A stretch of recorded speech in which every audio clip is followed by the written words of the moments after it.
그렇죠? 내가 돈을 부담을 해서 내 이름으로 세금을 내게 돼 있잖아요. 그러면 이런 걸 뭐라 그래요? 직접세. 세금을 부담하는 전기세, 수도세. 이건 틀린 얘기예요. 암만 지방세, 국세 봐도 전기세, 수도세라는 건 없어요. 없어. 전기세. 당신 어디서 딱 보내놓고 나서 근데 내가 언제 줬어? 네가 안 줬으니까 안 내. 이럴 수도 있다라는 거죠. 이제 마지막 시간이네요. 제 10절에 양도소득세사상 불이익 규정.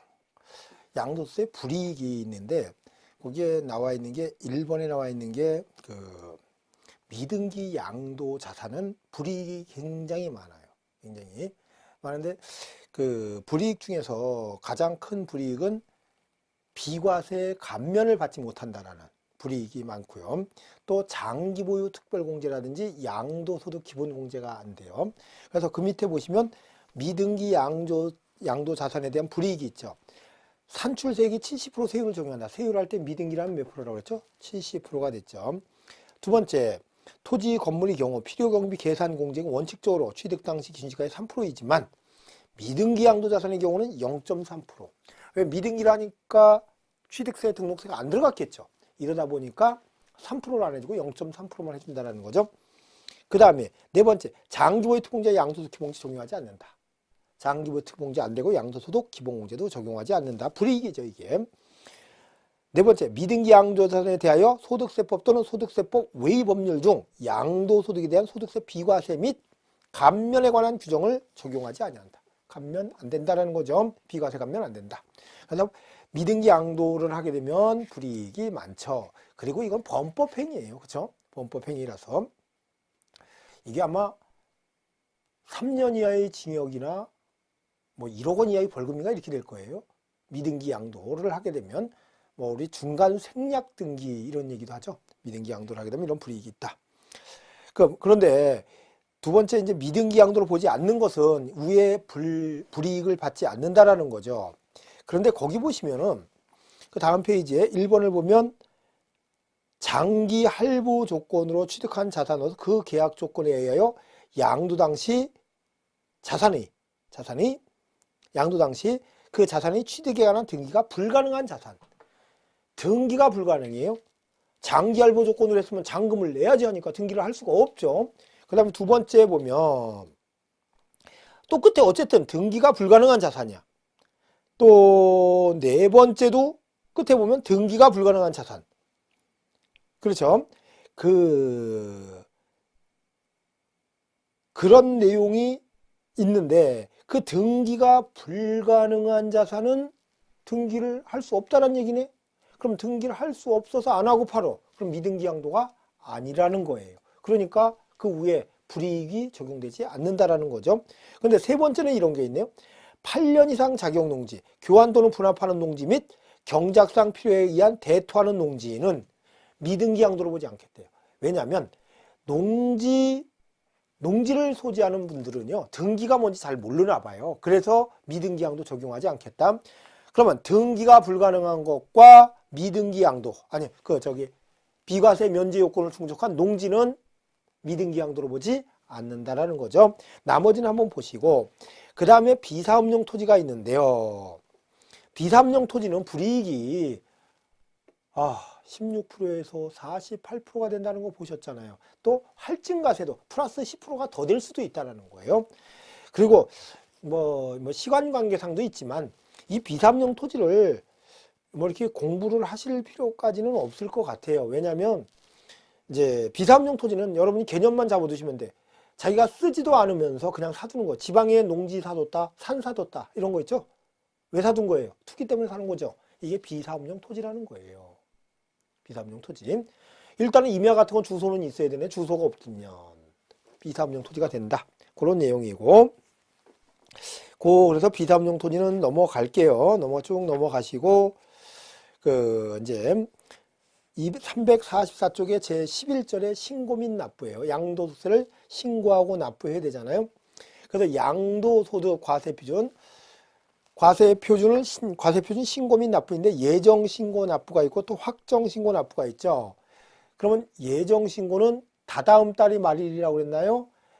그런데 우리 법전에는 뭐라고 돼 있어요? 양도일이 속하는 달이 말일부터 2월 이내. 다다음 달이 말일이죠. 그게. 그런데 거기에 보시면 이제 뭐 사소한 게 이런 게 좀 출제가 되니까 그래요. 예정신고 납부에 보시면은 그 예정신고 납부하고 이와 같은 셋째 줄에 이와 같은 예정신고는 양도한 토지 등의 양도 차익이 없거나 양도 차손이 발생한 경우에도 적용한다. 그러면 예정신고를 하는데 우리 양도소득세는 남아야지 내죠. 근데 손해를 봤어요. 도리어 그냥 제로예요. 이래도 신고는 하여야 한다. 근데 안 해도 돼, 사실은. 왜? 아니, 가산세는 산출세액의 몇 프로인데 세금 낼 돈이 제로면 거기다가 100%를 하면 뭐해? 그래도 제로인데. 그러니까 시험 볼 때는 그러지 마세요. 시험 볼 때는 손해봤어도 뭐해야 신고해야 한다. 그런데 여러분이 나중에 진짜 짜증나. 그거까지 신고를 해? 손해봐서 억울해 죽겠는데? 그러면 나중에 통지서가 올 거예요. 통지서가 오면 그때 계약서 챙겨서 갖다 줘. 그러면 그냥 끝나죠. 근데 원칙은 뭐해야 된다? 신고하여야 한다. 그리고 예정신고기한은요. 토지, 건물, 또 부동산에 관한 권리, 기타 자산 이런 거는 양도일이 속하는 달이 말일부터 2월 이내죠.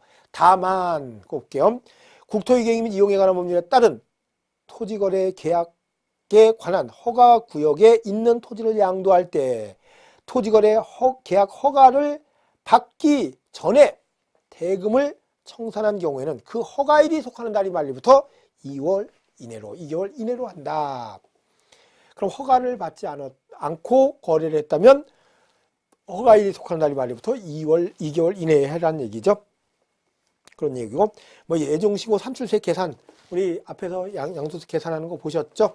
보셨고, 그래서 이런 것은 밑에 산출세 계산 같은 거에서 누진 적용되는 거는요, 1년에 2개 이상을 팔았을 때는 합해서 계산해야 돼요. 그것도 누진세율일 때는. 근데 그거는 심화 이론 시간에 진행을 하기로 하고요.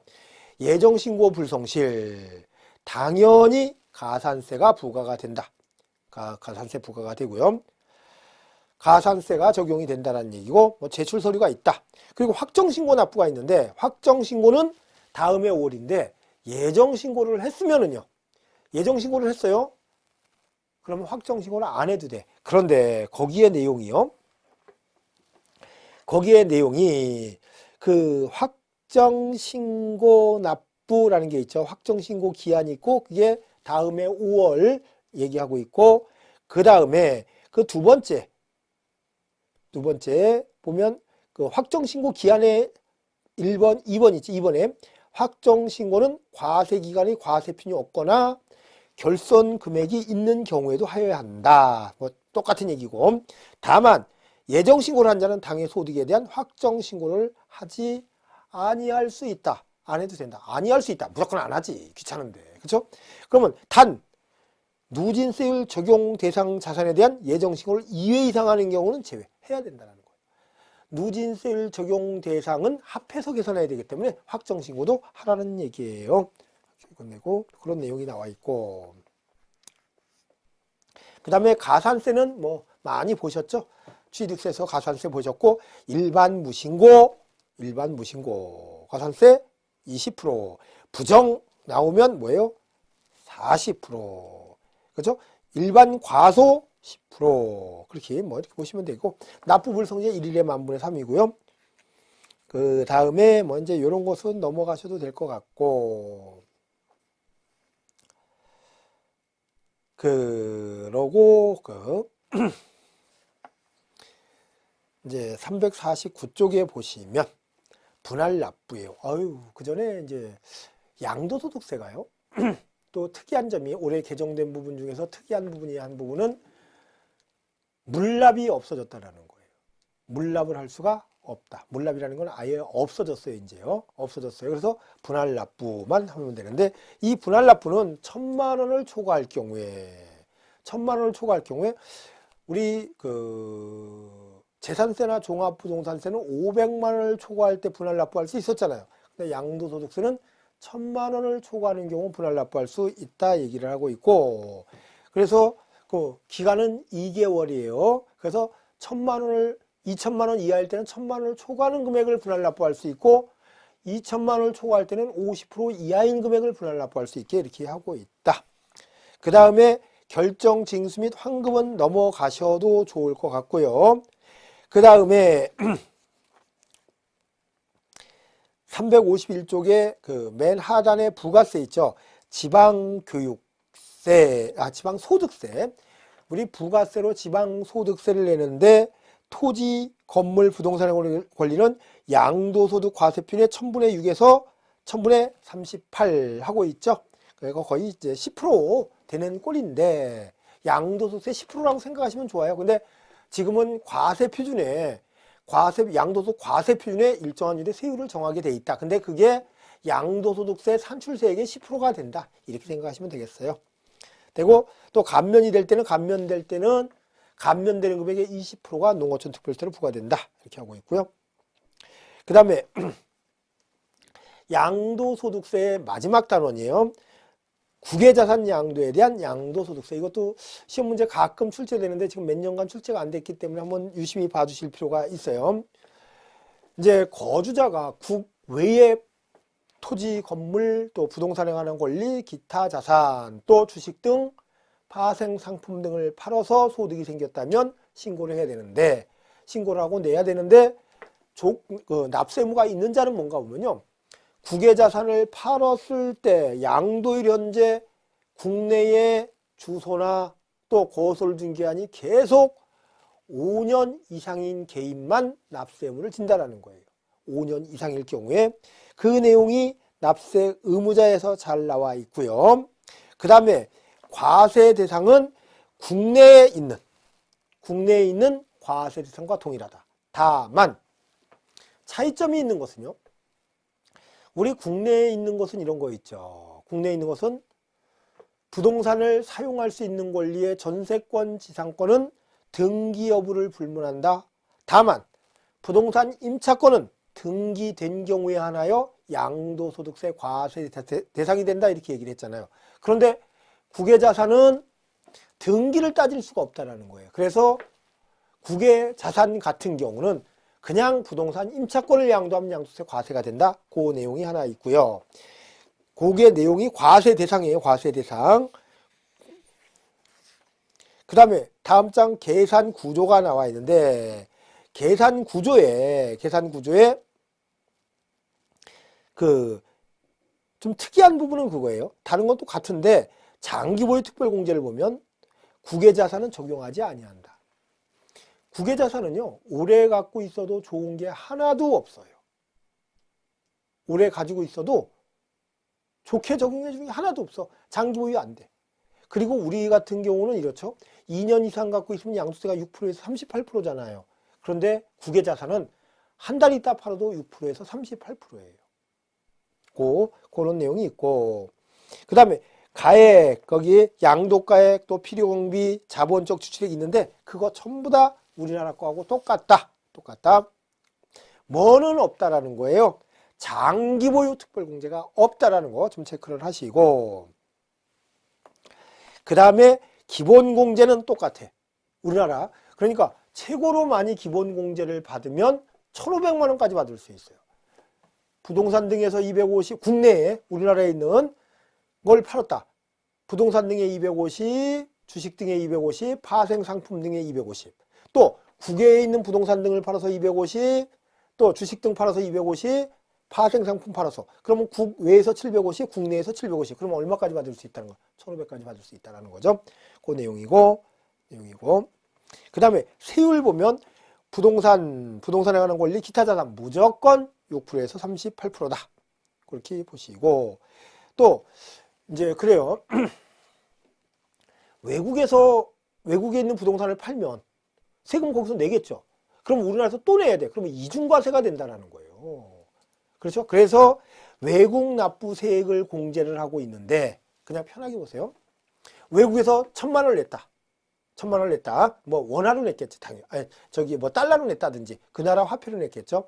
그럴 경우에 그 돈을 우리나라에서 세금 낼 거에서 빼든지 그쪽에서 세금이 그냥 1,000만 원 나왔는데 우리나라에서 1,200만 원 나왔다. 그러면 빼고 1,000만 원 빼고 200만 원만 내면 된다. 이게 외국 납부세액 공제예요.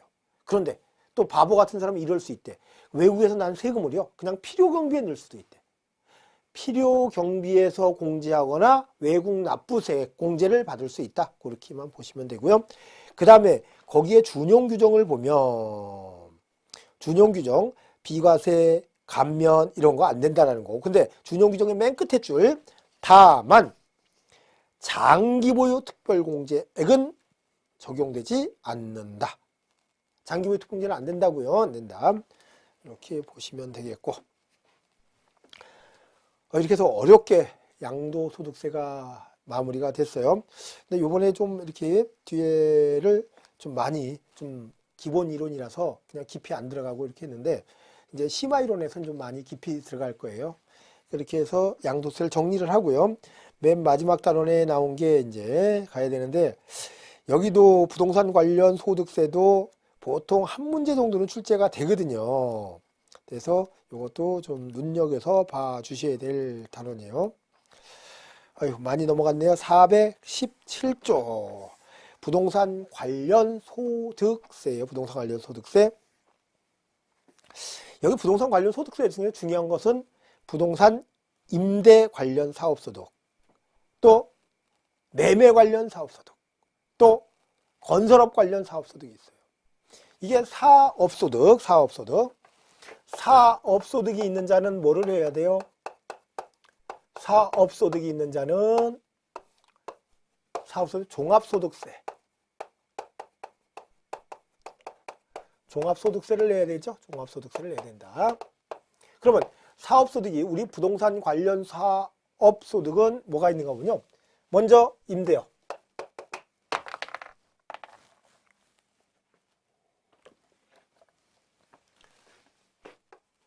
임대업, 또 건설업. 건설업은 주택 신축 판매업을 포함해요. 주택 신축 판매. 포함. 그 다음에 매매업이 있어요. 이제 뭐 중개업자도 이 매매업을 주택 같은 거 빼고 매매업을 허용해주는 뭐 이런 게 그 개업공인중개사에게 허용해주는 이런 게 논의가 좀 되고 있는 것 같더라고요. 그래서 이런 것도 봐주시는데 이제 계략적으로 보면 우리 뭐 초등학생들도 그 장래 희망 1순위가 부동산 임대업이래요. 그죠? 다 어른들이 어떻게 하면 나도 임대해서 임대소득이나 받아서 일 안 하고 먹고 살까 그 생각을 하니까 애들이 쫓아서 하는 거겠죠. 임대업. 그죠? 환상적인 직업이겠죠.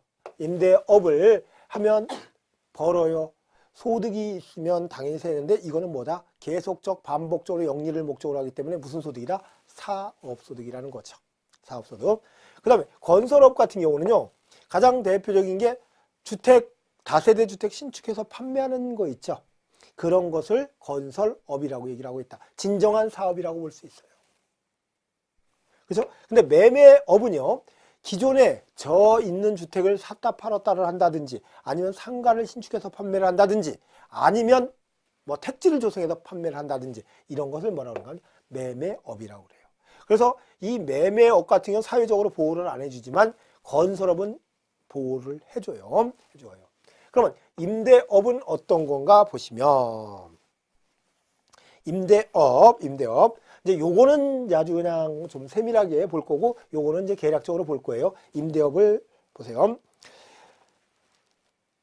임대업이요. 1번에 어떤 게 임대업인가 보면요. 부동산 또는 부동산상의 권리의 대여로 인하여 발생하는 소득, 임대업에 관련된 사업소득이라는 거죠. 발생하는 소득. 대여를 했대요. 거기에 부동산을 대여하는 거와 부동산상의 권리를 대여하는 거 두 가지가 있다라는 거죠. 이런 걸 전부 다 임대업이라고 얘기를 하고 있다. 이렇게 보는데 이 부동산상의 권리에는 여러분들이 만약에 이런 토지가 있어요. 갑이 갖고 있어요. 갑이 을이나 병이나 정에게 전세권이나 또 지상권이나 또 지역권이나 갑을 병정 무 무에게 임차권을 해준다. 이렇게 해줄 수 있겠죠. 이러고 지료를 받는다. 그러면 갑은 뭐예요? 부동산을 대여했기 때문에 임대업이 돼요. 그런데 다시 이자들이 뭐라 그러냐? 여기 이렇게 할게요. 여기가 전세권, 지상권, 지역권 이렇게 했다. 그러면 이자들이 다시 대여를 할 수 있을까요? 다시 그럼 전전세, 전대차 그렇죠? 이렇게 할 수 있다라는 거죠. 이 대여를 했어요. 또 이래서 얻는 소득이 을이나 병이나 정이나 문화가 있을 수 있죠. 이럴 때는 이것은 정이나 무가 얻는 소득은 임대소득이 돼요. 부동산상의 권리 대여로 보는 거예요. 이거는 권리 대여, 부동산이 대여가 아니라 자기가 갖고 있는 전세권뿐이 없는데 그걸 대여했다는 얘기잖아요. 그런데 갑은 뭐예요? 소유권을 갖고 있으니까 이 소유권 자체, 그렇죠? 이 부동산을 대여한 거가 되니까 당연히 임대업이 되고, 여기는 정무 같은 경우는 전세권 권리를 대여했는데도 이것도 임대업이 된다. 그런데 지상권이나 지역권을 대여했다면 그때는 사업소득이 아니고 뭐가 되는가요? 기타 소득이 된다는 거예요. 기타 소득이 된다. 요 정리를 좀 해주셔야 돼요. 우리 기타 소득 오늘 한번 또 보셨죠? 기타 소득은 뭐가 기타 소득인가요? 하나 본 거. 양도소득세 과세 대상에서 기타 자산 중에서 사업용 고정자산과 함께 양도하는 영업권은 기타 자산으로서 양도세 과세되지만 영업권만 똑 떨어뜨려서 단독 양도한다면 뭐가 된다? 두 가지예요. 영업권이 단독 양도, 기타 소득, 또 지상권, 지역권이 대여, 기타 소득이다. 보시고 다음에 공장재단 또는 광업재단이 대여를 한다면, 또 광업권자, 조강권자 또는 덕대가 채굴에 관한 권리를 대여한다. 이것도 부동산입니다. 이건 제목 기억해 주시면 되겠고요. 기타 부동산업 및 임대업에서 발생하는 소득, 그거는 거기에 한번 쭉 읽어보시면 잘 나올 거예요. 보시고 그 다음에 비과세 사업소득이 있어요. 비과세. 임대를 하는데 비과세를 해주는 게 있다. 1번에 보면 논밭을 작물 생산에 이용하게 함으로써 발생하는 소득. 내가 농지가 있는데 농사 짓고 쌀 한 짝 받아요. 그러면 당연히 뭐가 된다? 비과세를 해주겠다. 그 다음에 요거 잘 체크하셔야 되겠죠? 주택의 임대소득 여기 별표 해놓고 잘 보세요. 주택을 임대를 하게 되면요. 임대를 하게 되면 비과세를 해줘요. 한 주택은. 근데 내용 볼게요. 한 개의 주택을 소유하는 자의 주택 임대소득. 임대소득 가로 안에 기준시가 9억 원을 초과하는 주택 및 국에 소지하는 주택의 임대소득은 제외. 그거는 과세예요. 그러면 내가 한 주택을 갖고 있다 하더라도 기준시가가 9억 원을 초과한다든지 국외에 있는 주택이라면 비과세하지 않는다. 과세한다는 얘기죠. 한다. 또는 해당 과세 기간에 대통령령으로 정하는 총수익 금액의 합계액이 2천만 원 이하인 자의 주택 임대소득 올해까지만. 그러면 주택 임대소득 설사 9억 원을 넘는다 하더라도 또 국외에 있는 걸 2천만 원 이하인 자의 주택 임대소득이 있다면 이것은 올해까지는 비과세를 해주겠다는 거예요. 올해까지만. 이 경우 주택수익 계산 및 주택 임대소득의 산정 등 필요한 사항은 대통령으로 정한다. 그 내용이 돼 있고, 그러면 그 내용이 올해까지는 1월 1일부터 12월 31일 올해까지 2천만 원 이하의 임대소득은 뭐를 해주겠다? 주택 임대소득은 비과세를 해주겠다는 얘기죠. 해주겠다는 얘기죠. 이렇게 보시면 되고, 그 다음에 내용은 어차피 이렇게 나와 있는 거니까 비슷비슷한 내용들이고, 다음 오른쪽 페이지에 주택 수익 계산, 한 개의 주택을 소유하는 자의 규정을 적용하면서 주택 수는 어떻게 하는가? 다가구 주택이죠. 다가구 주택. 우리 원룸 이런 거 있잖아요. 그런 거는 단독 주택으로 보는데, 근데 구분 등기가 되어 있다면, 호수별로 나눠졌다면 여러 개의 주택으로 당연히 보겠고요. 그 다음에 공동주택, 공동소유주택은 지분이 가장 큰 자의 소유로 계산한대. 왜 1세대 1주택이라 해주면 비과세가 되니까 그런 거. 또 임차 받은 것도 주택으로 보고, 또 본인 그 4번에는 본인과 배우자 각각 주택을 소유하는 경우는 이를 합산해서 이렇게 하겠다라는 거죠. 그 다음에 기준시가가 9억 원을 넘으면 안 되잖아요. 기준시가 9억은 과세기간 종료일, 즉 12월 31일 현재 또는 양도를 했다면 양도일 현재 기준시가가 9억이 넘는지를 판단하겠다. 그런 내용이 나와 있어요. 나와 있고, 그 다음에 임대업에 대한 수입 금액, 수입 시기 뭐 이게 나와 있는데 언제 돈이 올해 들어온 거냐 내년에 들어온 거냐 그걸 한다는 얘기고, 그 다음에 임대업의 사업소득 금액 계산이 보면 총 수입 금액은 거의 임대료 또 간주 임대료 관리비 수입 보험차 이걸 전부 다 뭐라고 한다? 수입 금액으로 보는데 임대료는 월에 얼마 받는 거고요. 간주 임대료를 보면 간주 임대료는요. 우리 이제 상가를 10억에 전세를 줬다. 이러면 세금이 없는 게 아니에요. 10억에 전세를 줬으면요. 1년에 2.5% 정도의 소득이 있는 것으로 간주해요. 이것을 뭐라고 그러는 거군요. 간주 임대료라고 그래요. 그럼 간주 2,500만 원 소득이 있는 걸로 보니까 그거에 소득세 내려. 이게 간주 임대료예요. 그런데 주택 같은 경우는요. 간주 임대료를 적용하지 않는데 그 간주 임대료 세대줄에 보면은요. 주택을 대여하고 보증금 등을 받은 경우에 세주택 주거용으로만 쓰이는 면적 1호 또는 1세대당 85평당 이하인 주택으로서 해당 과세기간의 기준시가가 3억 원 이하인 주택은 올해까지는 주택수를 안 쳐. 그러면 일단은 세주택 이상이면서 보증금이 합계가 3억 원 이상이다. 이럴 때는 간주임대를 적용한다. 다시요. 주택은 원래 월세를 받으면 월세만 갖고 세금 계산해야지 원칙이에요. 보증금을 받았어도 관계없어. 전세일 때 세금 내지 않아. 상가는 10억이면 2,500이 있는 걸로 보죠. 근데 주택은 10억짜리 주택 한 채 갖고 있죠. 그럼 아니 전세를 10억에 줬어. 이래도 간주임대로 2,500 소득 있는 걸로 보지를 않아요. 않는데 세주택 이상이면서 3억 원 이상이다. 이럴 때는 간주임대료를 적용을 한대요. 그러면 이면서라고 그랬죠? 그럼 두 주택이면서 보증금이 10억이다. 그럼 간주임대료 적용 안 해. 주택이 안 해요. 세 주택 이상이면서. 근데 올해까지는 또 85평방미터 하면서 기준시가 3억 원 이하라면 주택수를 치지 않겠다. 그런 내용도 있고 내년부터는 저기가 된다는 얘기죠. 관리비도 받으면 남는 거 있죠. 이것도 하고 보험 차익은요. 임대료 받는 것보다 보험이 더 들어올 수 있거든요. 화재가 발생해 갖고 이러면 이것도 수입이 된다. 그런 내용이 나와 있고요. 뭐 그 정도까지만 보시면 될 것 같아요. 보시면 되고 그 오른쪽 페이지에 나와 있는 거 있죠. 나와 있는 게 부동산 매매 관련 사업 소득이에요. 부동산 매매업인데 상가 신축 판매를 포함하고 있다. 거기를 보시면 부동산 매매 또는 그 중개를 사업 목적으로 하여 부동산을 판매하거나 사업상의 목적으로 일과세기간 중, 여기서 일과세기간은 부가가치세법상 일과세기간이에요. 부가가치세법상 일과세기간은 1월 1일부터 6월 30일 또 7월 1일부터 12월 31일을 일과세기간. 그래서 부가가치는 2과세기간이에요. 1년이.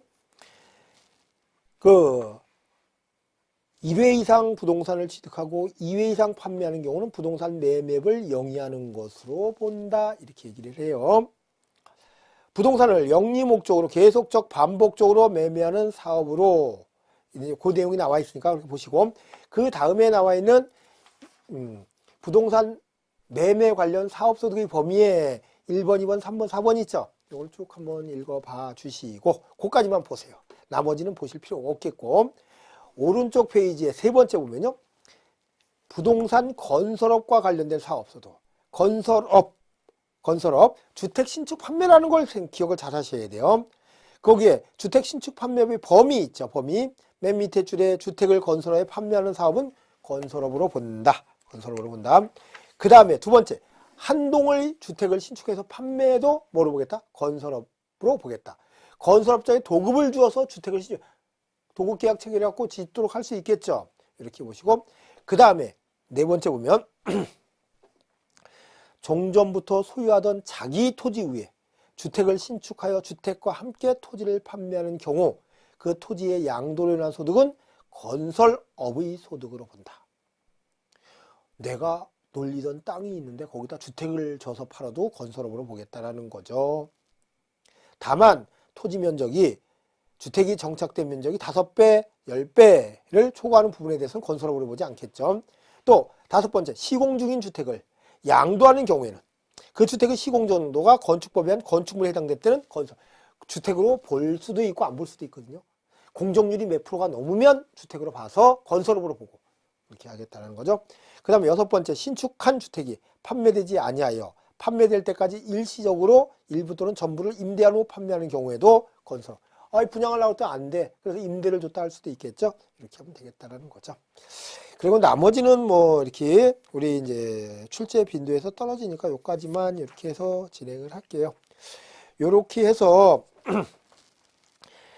부동산 관련 소득세까지 우리 이제 출제되는 부분을 전부 다 봤어요. 우리 뭐 목적세 같은 경우는 이제 출제가 안 되기 때문에 생략을 했고요. 생략을 했고, 이렇게 해서 기본 이론을 전부 마쳤고요. 좀 양도소득세 쪽을 조금 이렇게 시간 관계상 좀 이렇게 많이 좀 많이 건너뛴 것 같아요. 그래서 다음에 심화 이론에서는요, 다음에 진행되는 심화 이론에서는 좀 양도소득세부터 먼저 진도를 나가면서 좀 깊이 하도록 하겠습니다. 여러분이 이제 여기까지 보시고 나서는요, 이제 우리 OX라든지 가로넣기 문제, 기출문제 있잖아요. 요 문제를 한 번씩 좀 풀어보시는 게 좋아요. 풀어보시면서 안에 있는 내용을 모르면 찾아보고, 예, 이렇게 보셔야지만, 내가 뭐를 모르고 그냥 뭐를 간과하고 넘어가고 있구나를 판단하실 수 있어요.